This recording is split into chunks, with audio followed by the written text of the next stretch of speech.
সৃষ্টিতত্ত্বের মধ্যে সর্বপ্রথম একমাত্র অনাদির আদি গোবিন্দ ছিলেন, আর কেউ ছিলেন না।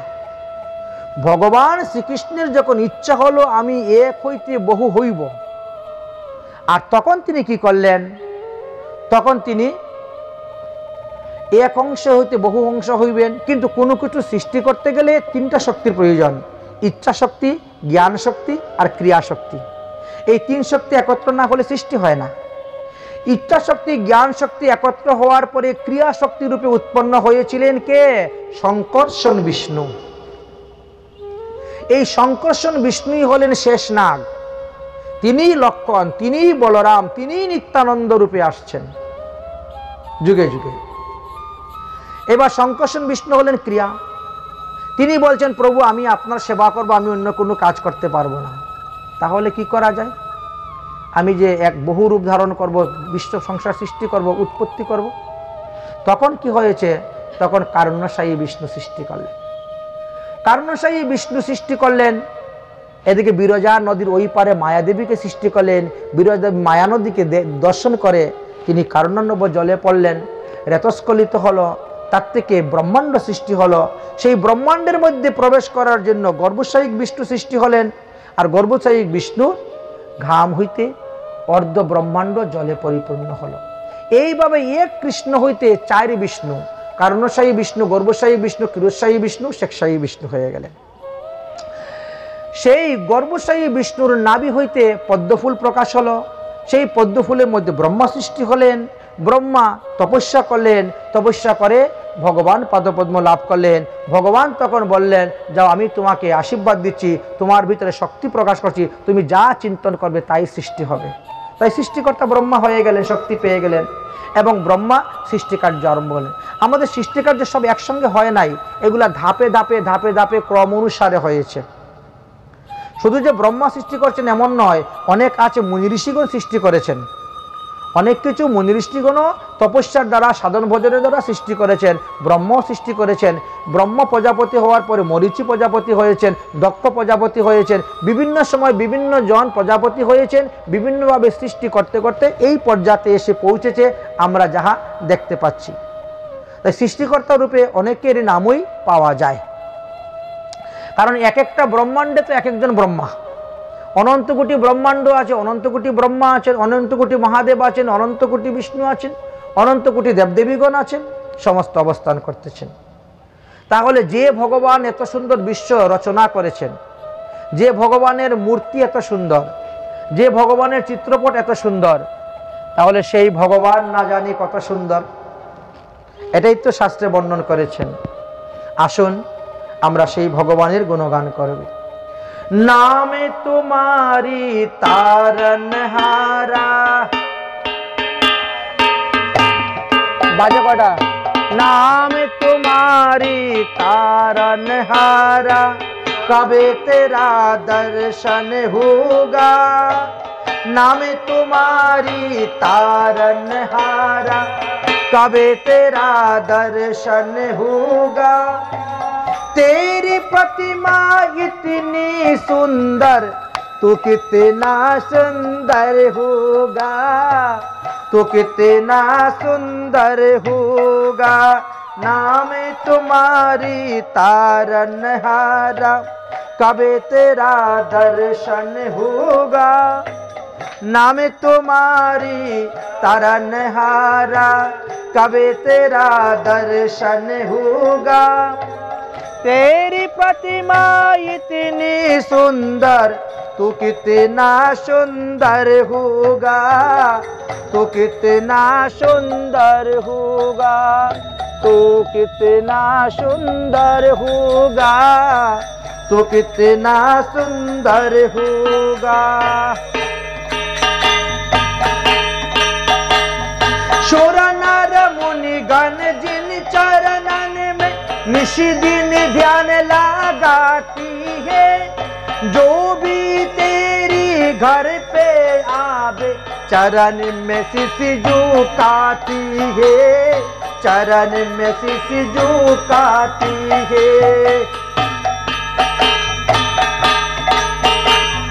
अपने जी को पाने हेतु गीतों का सरगम होगा। तेरी प्रतिमा इतनी सुंदर, तू कितना सुंदर होगा, तू कितना सुंदर होगा। नाम तुम्हारी तारनहारा, कभी तेरा दर्शन होगा। तेरी रचना इतनी सुंदर, तू कितना सुंदर होगा, प्रभु तू कितना सुंदर होगा।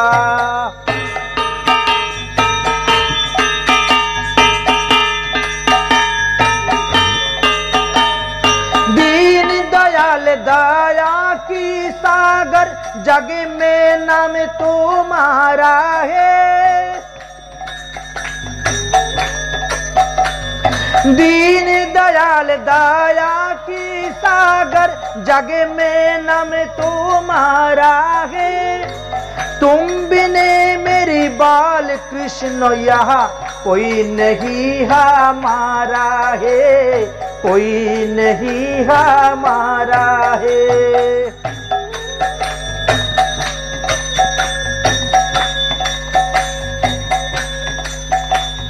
मेरा ये जीवन तू प्यारे, मेरा ये जीवन तू प्यारे, तेरा ही अर्पण होगा। मेरा ये जीवन तू प्यारे, तेरा ही अर्पण होगा। तेरी प्रतिमा इतनी सुंदर, तू कितना सुंदर होगा, तू कितना सुंदर होगा।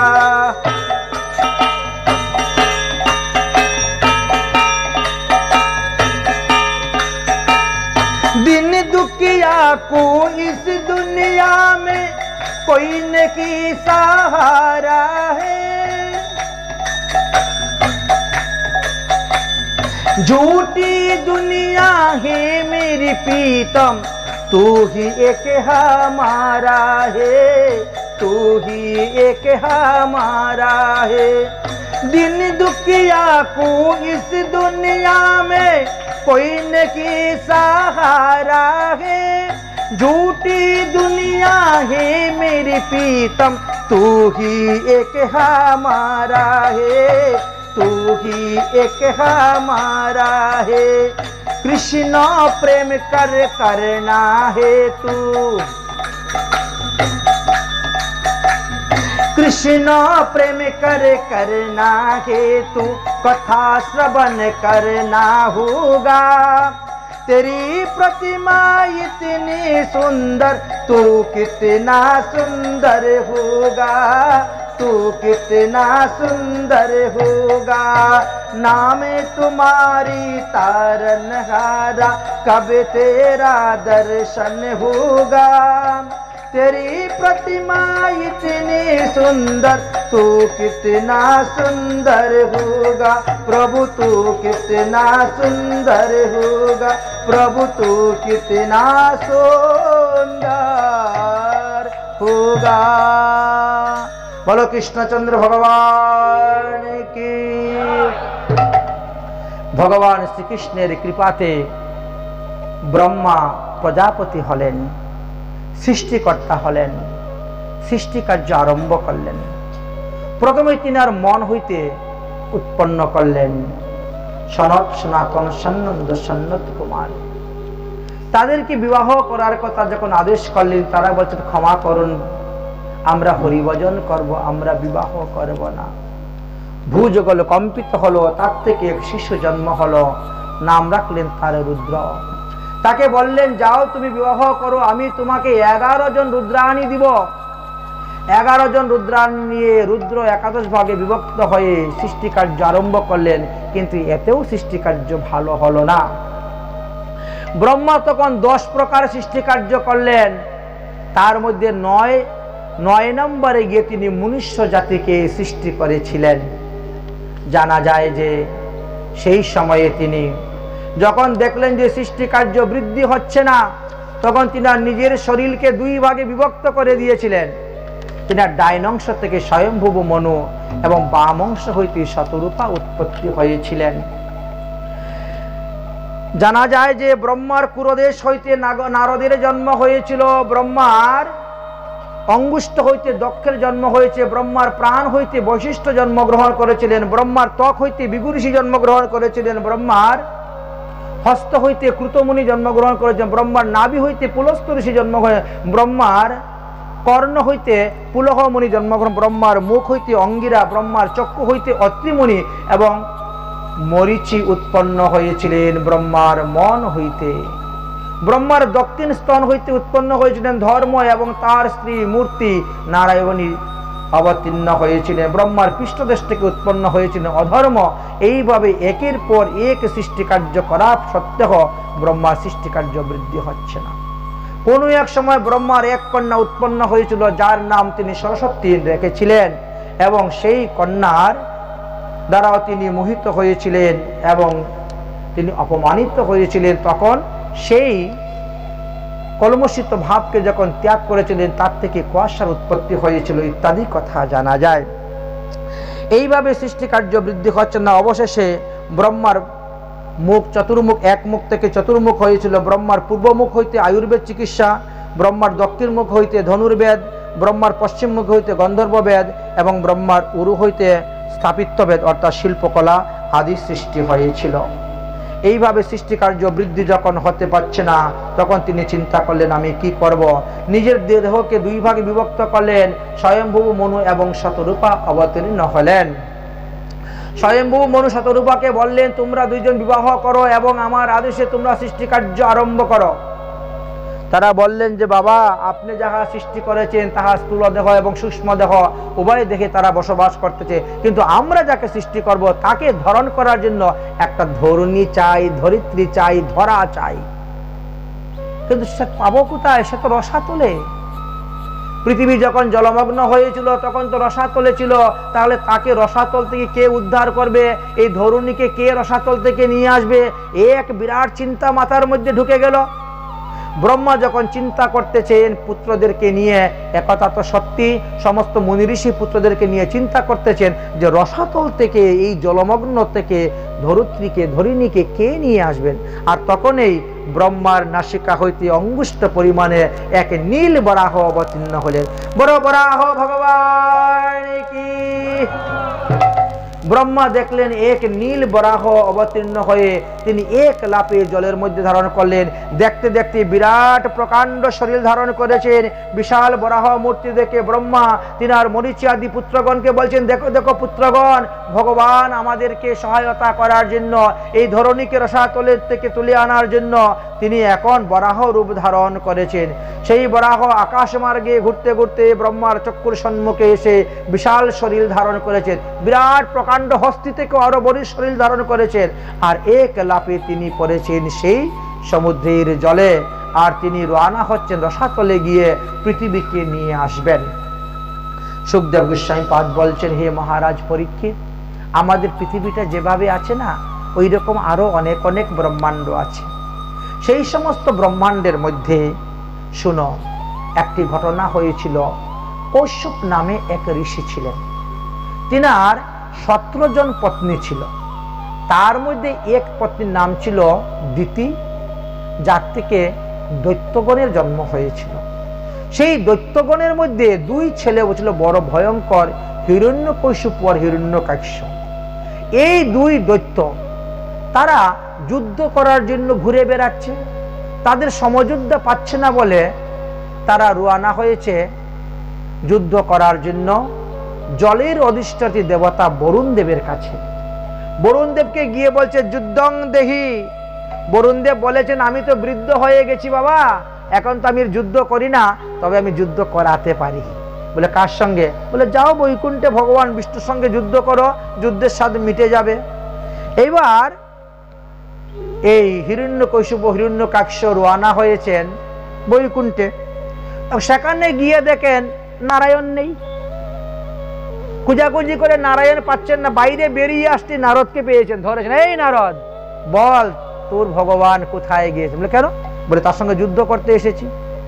বলে ভগবান তো এখন বরাহ রূপ ধারণ করে পৃথিবীকে রসাতল থেকে উদ্ধার করার জন্য গিয়েছেন, এই জন্য ইনি স্বর্গে এই বৈকুণ্ঠে নাই পাচ্ছেন না। ও আচ্ছা আচ্ছা। হিরণ্যকশিপু বলছে তাহলে আমি আগে যাই। হিরণ্যকশিপু বলছে না, তুই কেন আগে যাবে, আমি যাব, আমি বড় ভাই, আমি আগে যাচ্ছি যুদ্ধ করতে।